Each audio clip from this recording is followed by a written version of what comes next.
Est-ce qu'il voulait les arrêter ou est-ce qu'il voulait les conduire au stade allègrement, peut-être pour qu'ils aillent manifester? Je ne sais pas. Mais il a dit, suivez-moi.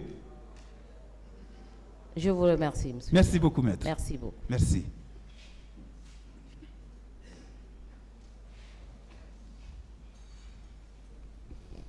Merci, Monsieur le Président, honorable assesseur, de m'avoir donné la parole pour poser quelques questions à Monsieur Diallo. Monsieur Diallo. Oui, maître. Vous êtes journaliste de la BBC depuis 1988 ou bien vous êtes journaliste simplement depuis 1988?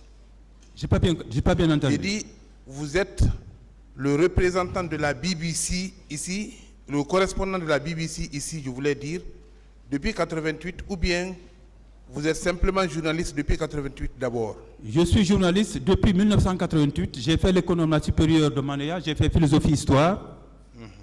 Lorsque j'ai fini l'économat, j'ai terminé mes études universitaires à l'économat supérieur. J'ai cherché et obtenu difficilement un stage à la RTG en 1986. Et en 1988,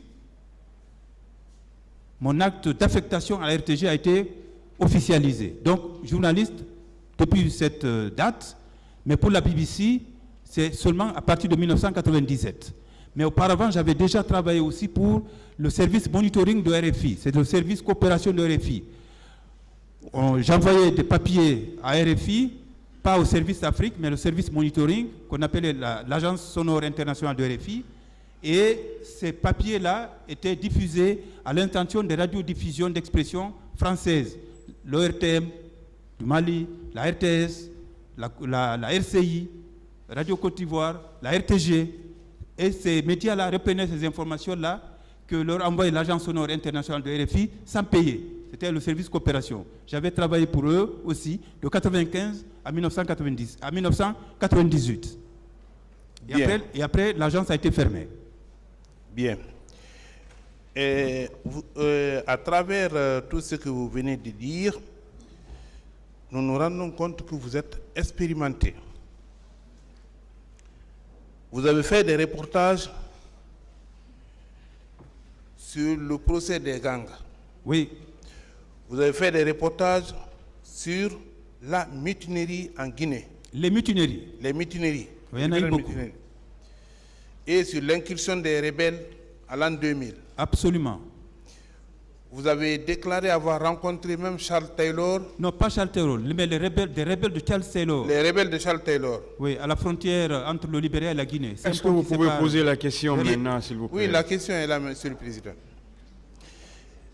Est-ce que, à travers tous ces événements, à travers tout ce périple de reportage, avez-vous été victime une seule fois de ce que vous avez eu au stade du 28 septembre? Non, pas du tout, pas du tout. Même étant à l'extérieur du pays, vous n'avez pas eu de telles exactions? Non, pas du tout, pas du tout. Bien. Selon vous, vous avez rencontré M. Tchegouro le 28 septembre. Oui. Il voulait mettre fin, il voulait arrêter le mouvement. Est-ce que, selon vous, l'État ne pouvait pas passer par d'autres méthodes pour éviter ce carnage? Si, ouais. Au lieu de débloquer des fonds pour venir tuer les gens, pourquoi pas débloquer les fonds pour encadrer la marche? Une autre question. Oui. C'est bon. Hein? Bien. Monsieur Diallo. Oui, maître.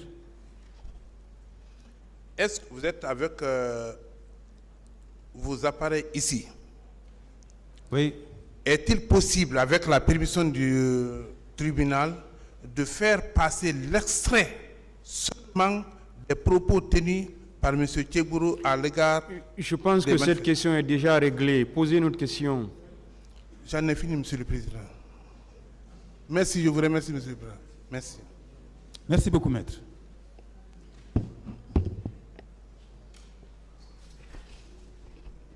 Merci bien, Monsieur le Président. Monsieur Diallo, Oui, maître. j'ai 2 questions à vous poser.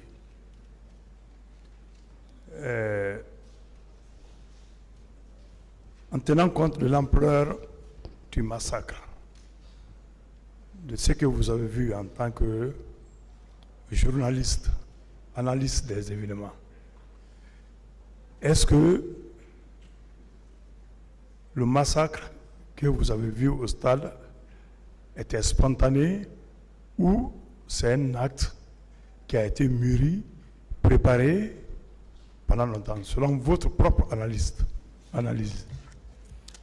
Non, à partir du moment où, il faut être honnête, Dieu aime les hommes qui disent la vérité.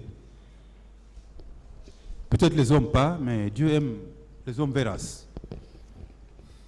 À partir du moment où les plus hautes autorités du pays ont appelé tard un leader pour dire qu'il faut reporter la manifestation, à partir du moment où il y a eu un communiqué, je crois, du ministère de l'Intérieur qui interdisait la manifestation, à partir de ce moment-là, on peut présupposer, mais je dis c'est des suppositions, que les plus hautes autorités du pays ne voulaient effectivement pas que la manifestation ait lieu. Ça, c'est évident. Et c'est pour ça que le colonel Sieboro a déployé beaucoup d'énergie ce jour-là pour que la manifestation n'ait pas lieu. Mais est-ce que, et c'est ça la question, je crois qu'il faut se poser, est-ce que les plus hautes autorités du pays